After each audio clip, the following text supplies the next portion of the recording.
La mémoire des gestes, on l'appelle également la mémoire kinétique, la mémoire procédurale. C'est une mémoire très importante, c'est sans doute la plus importante pour l'apprentissage d'un morceau, parce qu'elle est extrêmement solide. C'est la mémoire à laquelle vous faites appel lorsque vous devez nouer vos lacets. Sans doute qu'il vous serait très difficile de décrire les différentes étapes qui vous permettent d'arriver à nouer vos lacets. Pourtant, c'est comme si votre corps avait enregistré, sans votre esprit, sans vos concepts, les différentes étapes à réaliser. Et vous le faites sans y penser. Donc, la mémoire des gestes est une mémoire très importante pour l'apprentissage de morceaux au piano. Pourtant, il y a des obstacles à la mémoire procédurale ou kinétique.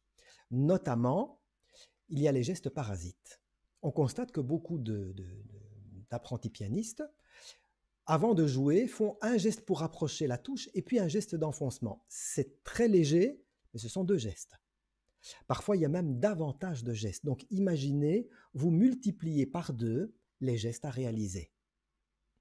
Autre chose, il y a les gestes qui sont mal connectés les uns aux autres.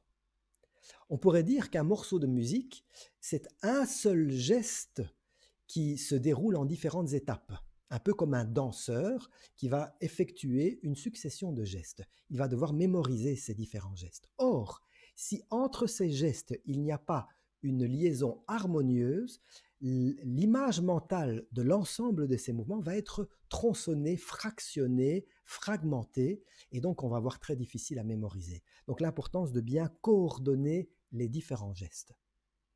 Troisièmement, il y a des gestes qui arrêtent la pensée, notamment les gestes qui ont une vitesse constante. Ils sont très difficiles à mentaliser.